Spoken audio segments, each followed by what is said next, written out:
పెరిగిపోవడం ఆందోళన కలిగిస్తోంది. మనం ఒక వారం క్రితం మాట్లాడుకున్నాం. అప్పటికి ఈ 2021లోనే హైయెస్ట్ ఒక 25,000 కేసులు రిపోర్ట్ అయ్యాయి. కానీ నిన్న 40,000 చేరువలో దాదాపు 39,800 దాకా కేసులు రిపోర్ట్ అయ్యాయి. 2021 వచ్చిన తర్వాత ఇదే హైయెస్ట్ కేసెస్ రికార్డ్ అయినవి. అంటే ఎందుకని కేసెస్ సంఖ్య పెరుగుతోంది? ఓ పక్కన దాదాపు నిన్నటి వరకు 3 కోట్లకు పైగా వ్యాక్సినేషన్ శాంపిల్స్ అన్ని ఇచ్చామని కేంద్ర మంత్రి చెప్తున్నారు ఒకటి.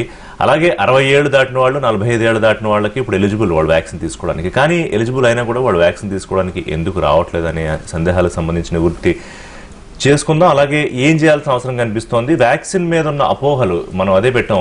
ఇంకా ఎందుకు అపోహలు కొనసాగుతున్నాయి? ఇక్కడ మీడియా తరపున మనం చెప్తున్నాం, డాక్టర్లు చెప్తున్నారు, ప్రభుత్వం చెప్తున్నా కూడా ఎందుకు అపోహలు తొలగిపోవట్లేదు? డాక్టర్ షర్మిల్ గారు మనతో ఉన్నారు, అపోలోలో సీనియర్ పీడియాట్రిషియన్ వారు. సో కరోనా మీద చాలా డిబేట్స్లో కూడా వారు పార్టిసిపేట్ చేశారు. డాక్టర్ గారు, సో నేను అన్నట్టుగా ముందు ఈ టీకాకి సంబంధించి మాట్లాడుకుందాం. ఇవాళ కేంద్ర మంత్రి ఆరోగ్య మంత్రి ఏమన్నారంటే టీకా మీద అపోహలు పెట్టుకోకండి. మనం కూడా చెప్తున్నాం అప్పటి నుంచో. దేశంలో ప్రతి ఒక్కరికి టీకా ఇవ్వాల్సిన పని లేదు అన్నారు. I didn't get that line. అలా ఎందుకు అన్నారు అది మీరు చెప్పండి. అంటే కొంతమంది వ్యాక్సిన్ తీసుకుంటే సరిపోతుంది, అందరికీ అక్కర్లేదు అని ఆయన చెప్పిన ఉద్దేశం అది? ఫస్ట్ థింగ్ ఈజ్ మన వరల్డ్లో I think about 20 to 25 or 30% of the vaccines ఇప్పటి వరకు ఇచ్చిన వాటిల్లో ఇండియాలోనే ఇచ్చాం. సో అది ఒకటి మనకి achievement. But at the same time ఆయన అన్నది ఏంటంటే కంప్లీట్గా మన పాపులేషన్ మొత్తాన్ని వ్యాక్సినేట్ చేయటం అనేది అది చాలా టూ మచ్ ఆఫ్ ఎయిమ్ అవుతుంది. చెయ్యక్కర్లేదు అని అన్నది ఎందుకంటే కొంతవరకు ప్రాబబ్లీ హర్డ్ ఇమ్యూనిటీ వస్తుంది అనే దాంతో.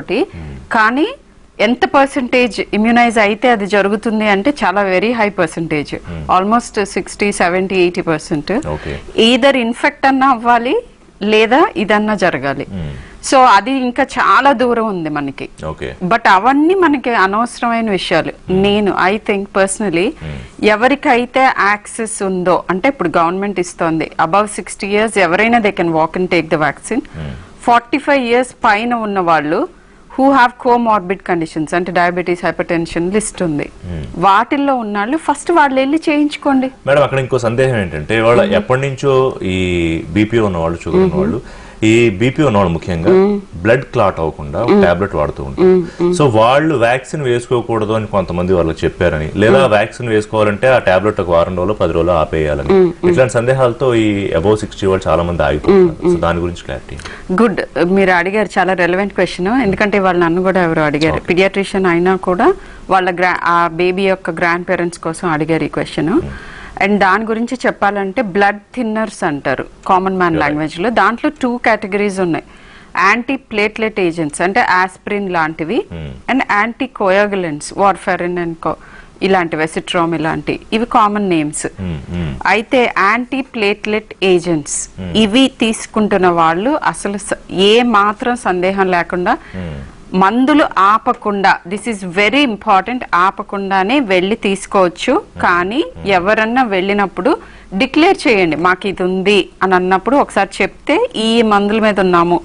యూజువల్ గా వాళ్ళే అడుగుతారు, బట్ స్టిల్ మీ అంతటి మీరు వాలంటీర్ చేసి చెప్పండి. నెంబర్ 1. Number 2, anti coagulants. దీంట్లో మామూలుగానే యాంటీ కోయాగులెంట్స్ మీద ఉన్న వాళ్ళకి సీరియల్ గా పీటీఐఎన్ఆర్ అని చేస్తూ ఉంటారు. ఆ నెంబర్ >3 ఉంటే మీకు మామూలుగా కూడా చెప్తారు వాళ్ళు, డాక్టర్ దగ్గరికి రండి, మాతో ఫాలో అప్ లో ఉండండి అని. సో <3 ఉన్న వాళ్ళు అసలు ఏం పట్టించుకోనక్కర్లేదు, స్టిల్ డిక్లేర్ చేయండి, వెళ్ళండి. అండ్ నేను వ్యాక్సిన్స్ ఇట్లా బ్లడ్ క్లాట్ అవటం లేకపోతే ఇది అని అనేది, ఇది ఏ ఇంట్రామస్కులర్ ఇంజెక్షన్ కి అయినా కూడా ఇదే డైరెక్షన్స్ ఇస్తారు. ఇప్పుడు కొత్తగా దీని గురించి కాదు. లోకల్ సైట్ లో కొంచెం ఎక్కువ బ్లీడ్ అయ్యే అవకాశం ఆర్ ఇట్లాంటివి ఉండే అవకాశం ఉంది కాబట్టి ఇవన్నీ డిక్లేర్ చేయమని చెప్తున్నారు. కానీ ఇవేవి కాంట్రా ఇండికేషన్ కాదు, అన్లెస్ పీటీఐఎన్ఆర్ <3 ఉంటే తప్ప మిగతా వాళ్ళందరూ. అండ్ మందులు ఆపటం చాలా డేంజరస్. అది with whatever consultation with your doctor తోనే ఆపాలి. అవి పెట్టింది ఒక పర్టికులర్ రీజన్ కి, సో ఆపకండి. సో ఆ మందులు ఆపాల్సిన అవసరం లేదు, అవి వాడుతూనే వెళ్ళి వాళ్ళు వ్యాక్సిన్ తీసుకోవాలి. ఇన్ఫాక్ట్ ఎందుకంటే అలాంటి వాళ్ళకి రిస్క్ ఎక్కువ ఉంది. హార్ట్ డిసీజ్ ఉన్న వాళ్ళకి దానిపైన కోవిడ్ ఇన్ఫెక్షన్ వస్తే డెఫినెట్ గా mortality will be high, morbidity will be high. So ఇందాక ఇంకొకటి చదివా, రీఇన్ఫెక్షన్ ఎక్కువ మంది వృద్ధుల్లో వస్తుంది, అబౌవ్ 60 వచ్చిన వాళ్ళకి. దాని గురించి మాట్లాడదాము. డాక్టర్ గారు జాయిన్ అయ్యారు మనతో. డాక్టర్ గారు నమస్కారం. సో ఇవాళ కేసుల సంఖ్య చాలా ఎక్కువ పెరుగుతోంది. 40,000కి దగ్గరలో మళ్ళీ భారతదేశంలో కేసుల సంఖ్య కాస్త కంగారు పెడుతోంది. ముఖ్యంగా మహారాష్ట్రలో ఎక్కువ కేసులు పెరుగుతూ ఉన్నాయి. అలాగే మహారాష్ట్ర నుంచి ఇక్కడికి వస్తున్న వాళ్ళు, తెలుగుతున్న వాళ్ళు మొత్తం అంతా ఓపెన్ అయిపోయింది కాబట్టి, సో ఇప్పుడు ఏ సిచ్యుయేషన్లో మనం ఉన్నాం డాక్టర్ గారు? ఐ థింక్ మనం స్లోలీ సెకండ్ వేవ్ లోకి వెళ్తున్నామని.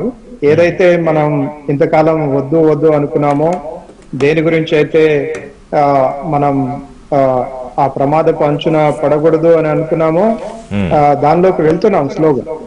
అందుకనే ప్రధానమంత్రి గారు, సాక్షాత్ ప్రధానమంత్రి గారే ఒక 2 రోజుల క్రితం రాష్ట్రాల ముఖ్యమంత్రులతో మాట్లాడినప్పుడు చాలా క్లియర్ గా చెప్పారు, మనం చాలా డేంజరస్ సిచ్యువేషన్ లో ఉన్నాం, సిచ్యువేషన్ ఎస్కలేట్ అవుతుంది, దీన్ని గనుక ఇదే విధంగా వదిలేస్తే మళ్ళీ మనం ఈ లాక్డౌన్ విధించుకోవాల్సిన పరిస్థితి రావచ్చు, కాబట్టి తక్షణ చర్యలు తీసుకోవాలని అందరితో మాట్లాడటం జరిగింది.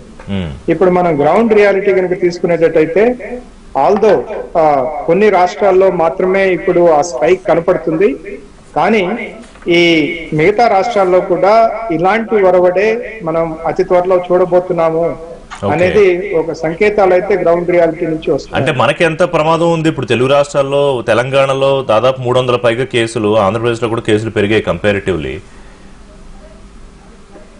మనకి ఆంధ్రప్రదేశ్ లో సిచ్యువేషన్ ఆల్రెడీ తెలంగాణలో కంటే ముందుగానే అక్కడ కేసెస్ పెరగటం మొదలయ్యాయి. ఎందుకంటే వాళ్ళకి మీకు తెలిసిన విధంగా అక్కడ పంచాయతీ ఎన్నికలు జరిగాయి. ఆ పంచాయతీ ఎన్నికల సందర్భంగా చాలా పెద్ద ఎత్తున సమూహాల్లో ప్రజలు తిరగటం జరిగింది. దాని ఇంపాక్ట్ అయితే ఉంది. తెలంగాణ రాష్ట్రంలో ప్రస్తుతానికి అది లేదు కాబట్టి మనం కొంత డిలేడ్ యాక్షన్ చూడబోతున్నాం.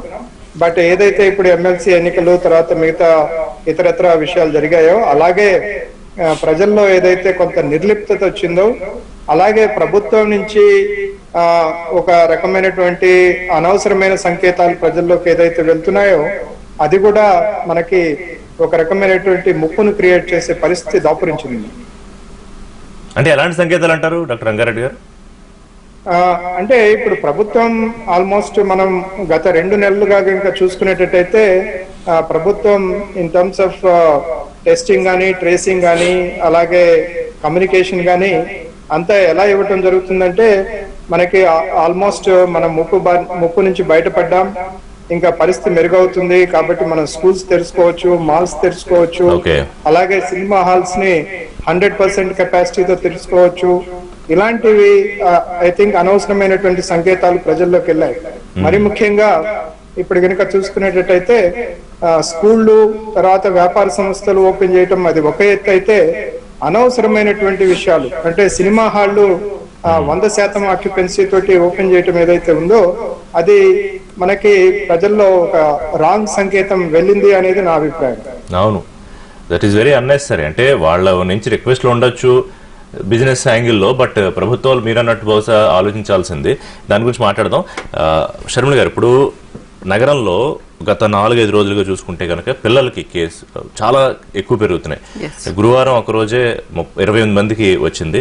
రాజేంద్ర నగర్ బాయ్స్ హాస్టల్లోను, బండ్లగూడ గర్ల్స్ హాస్టల్లో వీళ్ళందరికీ 38 మందికి.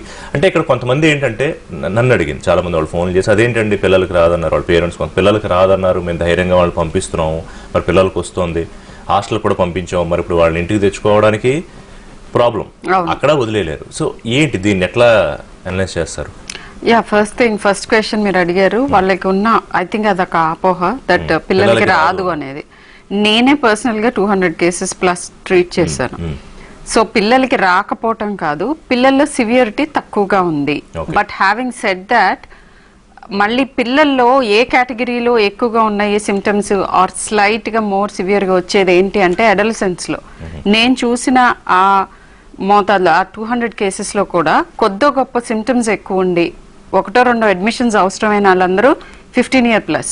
అండ్ ఎగ్జాక్ట్ గా ఆ ఏజ్ గ్రూప్ లోనే మనకి స్కూల్స్ ఓపెన్ అయ్యారు. 1 or 2 అడ్మిషన్స్ కూడా అయినాయి out of the 200. So that is not unusual. కానీ స్కూల్స్ ఓపెన్ చేసుకోవటం అనేది డెఫినెట్ గా స్కూల్స్ కంటే more importantly over crowded hostels. Exactly ఎక్కడ చైతే చక్కగా కోవిడ్ రావచ్చు, that is what it is. And more importantly, before I forget, I want to emphasize something. Sir already point out చేశారు, కోవిడ్ ఫెటీగ్ అంటే నేను ఇంక ఇది చేయలేను అని అన్నట్టు నాకు చాలా హాస్యాస్పదంగా అనిపిస్తుంది. ఎందుకనంటే డాక్టర్ అయి ఉండి నేను every day 6 to 8 hours mask లో ఉన్న నేనే every single day right now also I have the mask here చేస్తున్నప్పుడు ఎప్పుడో ఒకసారి బయటకు వెళ్ళిన వాళ్ళు గంట సేపు 2 గంటల్లో 4 గంటలు ఎందుకు పెట్టుకోలేరు? నా దగ్గరికి వచ్చే వాళ్ళు కూడా కొంతమంది మాస్క్ పెట్టుకోవట్లేదు, లేదా ఇలా తీసేసి మాట్లాడుతున్నారు. అసలు అది అలాంటి యాటిట్యూడ్ రానే కూడదు, డెఫినెట్లీ నాట్. అండ్ ఇంకోటి బ్లడ్ క్లాట్స్ గురించి, యాక్చువల్గా ఆక్స్ఫర్డ్ ది విత్డ్రా అయింది కపుల్ ఆఫ్ కంట్రీస్ లో అండ్ రీఇన్స్టిట్యూట్ చేశారు. అయితే అక్కడ ఏంటంటే, if I have to coat the numbers, 5 million అని ఒక చోట ఒక వెబ్సైట్ లో అండ్ 20 million వాళ్ళకి ఇస్తే కంప్లీట్ యూరోపియన్ యూనియన్ లో there are only about 15 to 30 cases where they had this. Okay. And that is about 0.006% ఆ blood clots thing. Normal population లో ఆ డ్యూరేషన్ లో వారానికి 1 in 200 కేసెస్ లో బ్లడ్ క్లాట్స్ వస్తాయి. So it's much lower than that in fact. సో ఇవన్నీ చదివి లేకపోతే విని మీరు వ్యాక్సిన్ కోసం వెళ్లకుండా ఉండవద్దు. గవర్నమెంట్ డైరెక్టివ్స్ ఇస్తుంది స్పెసిఫిక్ గా. అండ్ వెరీ ఇంపార్టెంట్లీ, మీకు అంత భయంగా ఉంటే యూ కెన్ చెక్ వెళ్ళిన తర్వాత before they give you the jab. మీరు చెప్పండి మేము ఈ డ్రగ్స్ మీద ఉన్నాము, క్లియర్ కట్ గా వ్యాక్సిన్ సెంటర్స్ అన్నిట్లోనూ ఏం చూడాలి, ఎలాంటి వాళ్ళకి ఇవ్వకూడదు, ఇలాంటివన్నీ ఆల్రెడీ ట్రైన్ చేస్తున్నారు. గబుక్కున ఎవరు మీకు ఎవరికి ఏమి ఇవ్వరు, ఇవ్వరు. అండ్ తెలియక చేసేది ఉండదు, ఏమి ఉండదు అలాగా. యాక్చువల్లీ చాలా మంది అడుగుతున్నారు నాకు వ్యాక్సిన్ కావాలి వ్యాక్సిన్ కావాలి అని, ఇస్తున్న ఆఫర్ చేస్తున్న వాళ్ళేమో తీసుకోవట్లేదు. Sad story. డాక్టర్ గారు, ఇప్పుడు టీకాపై అపోహలు మనం అనవసరం అని చెప్తున్నాము, ప్రభుత్వాలు చెప్తున్నాయి, డాక్టర్లుగా మీరు చెప్తున్నారు. కానీ ఎందుకని ఇంకా చాలా మందికి అపోహలు ఉండిపోయాయి? నాకు కనిపిస్తున్న కారణం ఏంటంటే అడపాదడప కారణం, పూర్తిగా ప్రభుత్వం చెప్పకపోయినా సైంటిఫిక్ గా ఇంకా డిస్క్లోజ్ చేయకపోయినా సంభవిస్తున్న మరణాలకి ఈ వ్యాక్సిన్ కి సంబంధించి వెళ్ళడానికి వెనకడుగు వేయడానికి ఏమన్నా కారణం, లింక్ ఉందా? నేను అనుకోనండి. ఎందుకంటే అంటే దీనిలో మనం మొత్తం 3 phases గా విభజించుకోవాల్సి ఉంటుందండి. అంటే ఈ వ్యాక్సిన్ హెసిటెన్సీ ప్రపంచవ్యాప్తంగా కానీ లేకపోతే భారతదేశంలో కానీ మరి ముఖ్యంగా భారతదేశంలో కనుక తీసుకునేటట్టయితే 3 phases గా మనం దాన్ని విభజించుకోవచ్చు. మొదటి ఫేజ్ ఏంటంటే, మన గవర్నమెంట్ మొదట్లో ఎప్పుడైతే ఈ 2 వ్యాక్సిన్లకి అప్రూవల్ ఇచ్చిందో ఆ టైంలో కొంత తడబాటుకు గురైంది. ఎందుకంటే మనకి పూర్తిగా డేటా లేదు, ఓ పక్కన, రెండో పక్కన చాలా తొందరగా ఈ వ్యాక్సిన్ తీసుకురావాల్సినటువంటి అవసరం ఎంతైనా ఉందని ప్రభుత్వం గమనించింది. ఈ తడబాటులో, ఈ తొందరపాటులో కొన్ని నిర్ణయాలు ఏదైతే తీసుకున్నారో అది ఒక రకంగా మెడికల్ కమ్యూనిటీని అలాగే సామాన్య ప్రజానికాన్ని కూడా కొంచెం అయోమయానికి గురి చేసింది.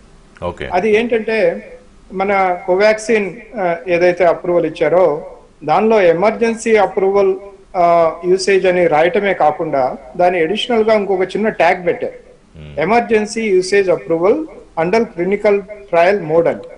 అలాంటిది ఇంతవరకు ప్రపంచంలో ఎక్కడ జరగలేదు. అది ఒక చిన్నదనుకోవచ్చు, పెద్దదనుకోవచ్చు, ఏదైనా పొరపాటు జరిగింది. ఆ పొరపాటు వల్ల కొంత మెడికల్ కమ్యూనిటీలోనే కొన్ని సందేహాలు వ్యక్తమయ్యాయి. కొంత ప్రభుత్వం చేస్తున్నటువంటి నిర్ణయాలు ఏదైతే ఉందో వాటి మీద పూర్తి విశ్వాసం కల్పించలేకపోయారు. ఓకే, అది ఒక ఎత్తు. రెండోది ఏంటంటే, ఈ మీడియాలో కానీ లేకపోతే మిగతా ప్రైవేట్ టాక్స్ లో కానీ లేకపోతే గవర్నమెంట్ అఫీషియల్స్ ప్రకటనలు చేస్తున్నటువంటి విధానం ఏదైతే ఉందో దాన్ని బట్టి ప్రజలు ఏమనుకున్నారంటే, ఈ వ్యాక్సిన్ వేసుకున్నా వేసుకోకపోయినా కానీ దీనిలో పెద్ద తేడా ఏమి ఉండదు. ఎందుకంటే ఈ వ్యాక్సిన్ వేసుకుంటే నాకు మరణం సంభవించదని గ్యారంటీ లేదు, నాకు ఇన్ఫెక్షన్ రాదని గ్యారంటీ లేదు, అలాగే నేను నా కుటుంబంలో మిగతా వాళ్ళకి ఈ వ్యాధిని ట్రాన్స్మిట్ చేయననే గ్యారంటీ లేదు. ఇలాంటి టాక్ ఏదైతే ఉందో అది ప్రజల్లో చాలా బలంగా వెళ్ళిపోయింది. వాళ్ళు ఏమనుకున్నారంటే ఈ వ్యాక్సిన్ వల్ల ఏం ఉపయోగం లేదని. ఏదైతే మనం కంటిన్యూస్ గా మెసేజ్ ఇవ్వదలుచుకున్నామో అది, ఎస్ మీకు ఈ వ్యాక్సిన్ వల్ల ప్రాణాపాయం తగ్గుతుంది, హాస్పిటలైజేషన్ తగ్గుతుంది, కానీ వ్యాధి రాకుండా ఉండదు అనే మెసేజ్ అది చాలా క్లియర్ గా వెళ్ళలేదు ప్రజల్లో. ఓకే, అది రెండో ఫేజ్. మూడో ఫేజ్ వచ్చేసి ఇప్పుడు ఏదో కర్నూలు చౌకి 100 కారణాలు అన్నట్టు మనకి ఇప్పుడిప్పుడే పికప్ అవుతా ఉంది. మనకి 3 రోజుల క్రితం మనం మొదటిసారిగా 30 లక్షల డోసులు ఇవ్వటం జరిగింది భారతదేశంలో. అలాంటి పరిస్థితిలో ఉన్నట్టుండి యూరోప్ నుంచి ఒక ఉలికిపాటు గురి చేసేటటువంటి ఒక న్యూస్ వచ్చింది. అదేంటంటే ఈ బ్లడ్ క్లాట్స్ వస్తున్నాయి. రమారమి ఒక 7 దేశాలు ఈ ఆస్ట్రాజెనేకా వ్యాక్సిన్ ని సస్పెండ్ చేశాయి. దానిలో జర్మనీ, ఫ్రాన్స్, స్పెయిన్, అలాగే స్కాండినేవియన్ కంట్రీస్ ఉన్నాయి అనగానే ప్రజల్లో మళ్ళీ ఇంకోసారి కలవరపాటు, అలాగే ఒక రకమైనటువంటి కన్ఫ్యూజన్ క్రియేట్ అయ్యి, ఆ కన్ఫ్యూజన్ ని ఈ రోజు మనం తప్పనిసరిగా వైదొలగించాల్సినటువంటి అవసరం ఉంది. దానికి ప్రయత్నాలు ఆల్రెడీ ప్రపంచ వ్యాప్తంగా మొదలయ్యాయి. అలాగే ఈ రోజు కనుక మన ప్రభుత్వం కూడా చూసుకునేటట్టయితే పాల్ గారు కానీ, లేకపోతే మన రాష్ట్రంలో ఉండేటటువంటి హెల్త్ అఫీషియల్స్ కానీ, మేము అందరం చెప్పేది ఏంటంటే European medical agency already review చేసింది. మొత్తం 7 కేసుల్లో మాత్రమే బ్లడ్ క్లాటింగ్ వచ్చింది.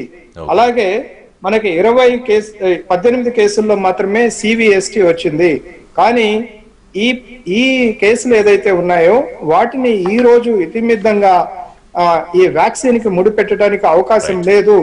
కాబట్టి మనకి ఏదైతే బెనిఫిట్ కలగబోతుందో ఈ వ్యాక్సిన్ వల్ల అది multiple times more than actually the risk అనేది వాళ్ళు చాలా క్లియర్ గా ప్రకటించారు. ఇంకొక విషయం తెలుసుకోవాల్సింది ఏంటంటే మనకి 25 కేసులే 20 మిలియన్ కేసుల్లో 25 కేసుల్లో మాత్రమే ఇలాంటి ప్రమాదం వచ్చింది. కాబట్టి దాని గురించి అపోహల అవసరం లేదు. సో అసలు దాన్ని కన్సిడర్ కూడా చేయక్కర్లేదు అనేది. ఒక బ్రేక్ తీసుకుందాం. బ్రేక్ తర్వాత సీజనల్ వ్యాధిగా మారే అవకాశం ఉందని ఐక్యరాజ్య సమితి ఈ రోజు కొంత ఆందోళన చెందింది. అంటే అలాగే ఇంకొకటి, ఇప్పుడు సమ్మర్ వస్తోంది కదా అని వైరస్ ప్రసారం అయ్యే తీరులో ఈ వాతావరణ మార్పులు లేకపోతే గాలి నాణ్యత దీనికి సంబంధించిన ప్రభావం పెద్దగా ఉంటుందనే దానికి కూడా ఇదమిద్దంగా రిపోర్ట్స్ ఏం లేవు అనేది కూడా చెప్తున్నారు. సో దీని గురించి కూడా మాట్లాడదాం. సో బ్రేక్ ముందు అనుకున్నట్టుగా సీజనల్ వ్యాధిగా మారిపోయే ప్రమాదం ఉంది అనే ఆందోళన వ్యక్తం చేసింది ఐక్యరాజ్య సమితి. సో సీజనల్ వ్యాధిగా మారితే ఎట్లాంటి ప్రమాదం ఉంటుంది అంటే, ఇంతకుముందు మనం మాట్లాడుకున్నప్పుడు ఎనీ అదర్ లైక్ వైరస్ లాగా ఇది వస్తే ప్రతి సంవత్సరం దానికి షాట్ తీసుకోవాలా, వ్యాక్సిన్ తీసుకోవాలా.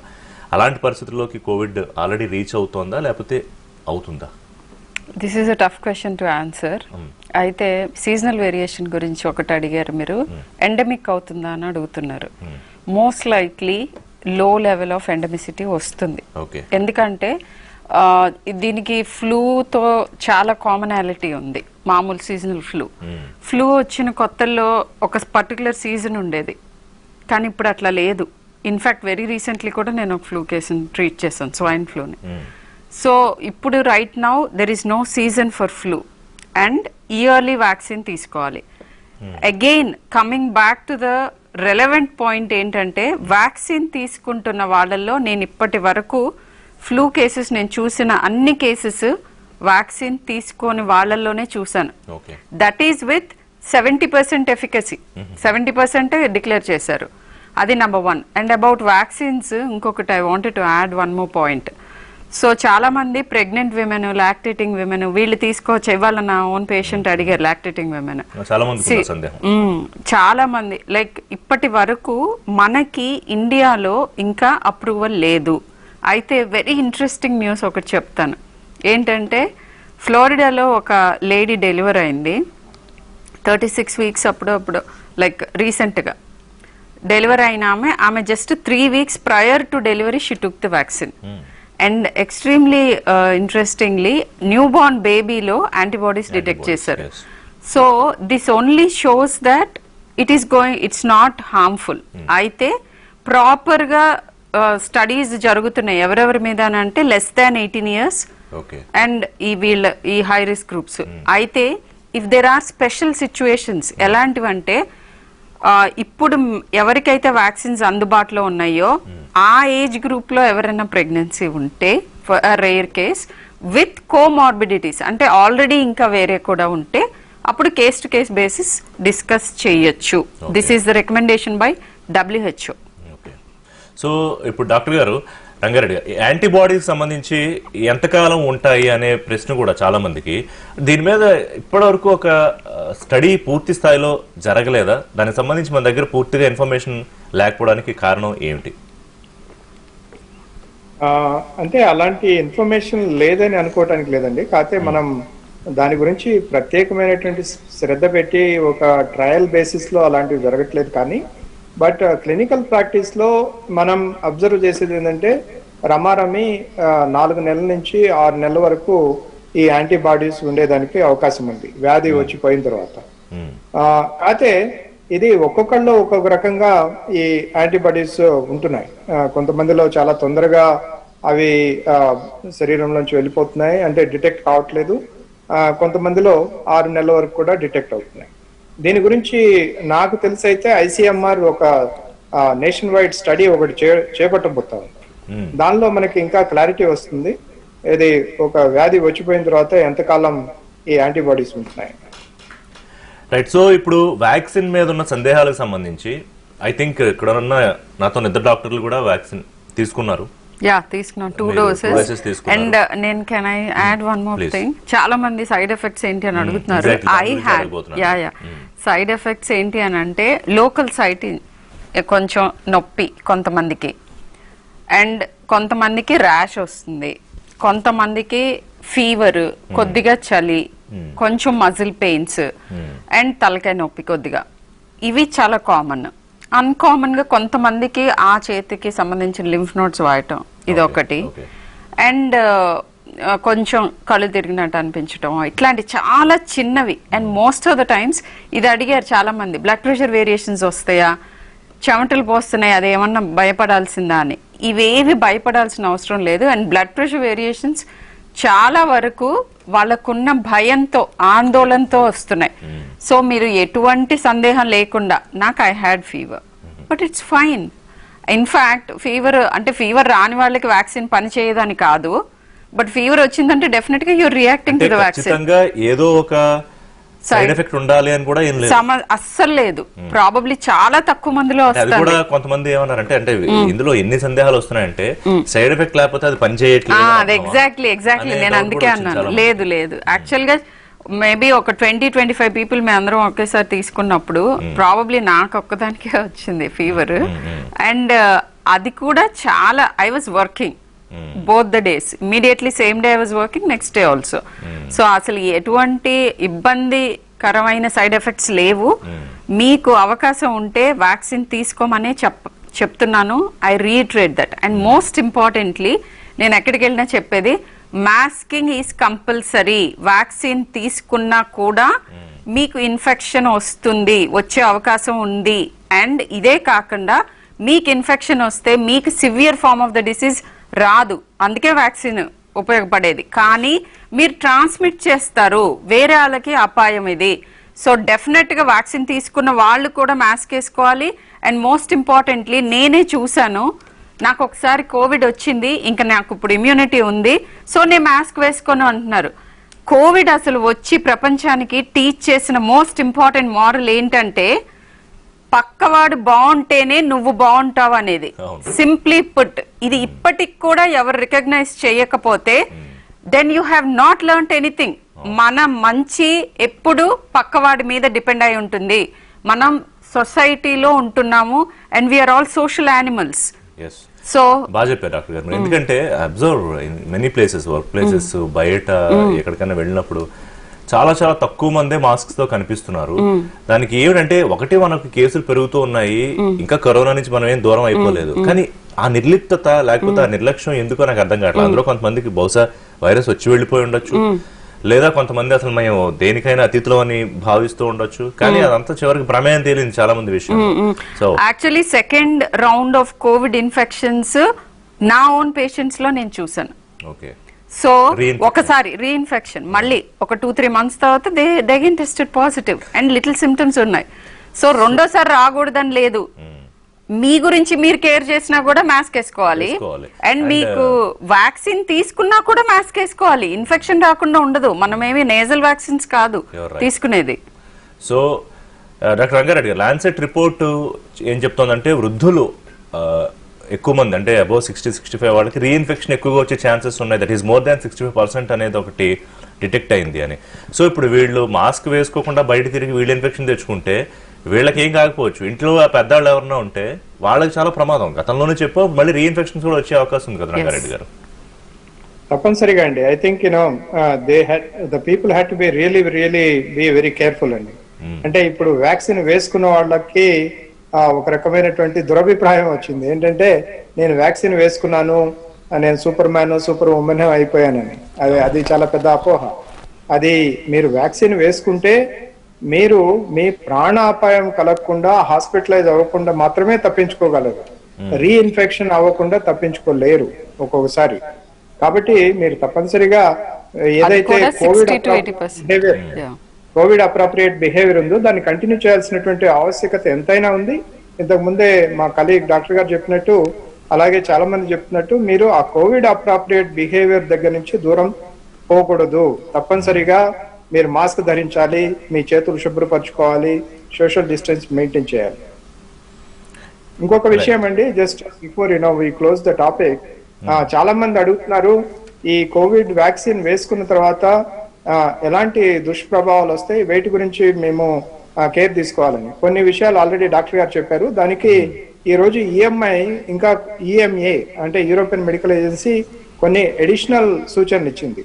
అదేంటంటే, మీకు ఉన్నట్టుండి ఒకవేళ బ్రెత్లెస్నెస్ వచ్చిన వ్యాక్సినేషన్ తర్వాత, లేకపోతే మీ చేతుల్లో గాని కాళ్ళల్లో గాని భారంగా అనిపించినా, నొప్పిగా అనిపించినా, అలాగే విపరీతమైనటువంటి స్వెటింగ్ వచ్చినా, లేకపోతే ఉన్నట్టుండి బ్లడ్ విజన్ వచ్చినా గానీ తప్పనిసరిగా మీ ఏదైతే వ్యాక్సినేషన్ సెంటర్ ఉందో దాన్ని సంప్రదించాల్సినటువంటి అవసరం ఉంది.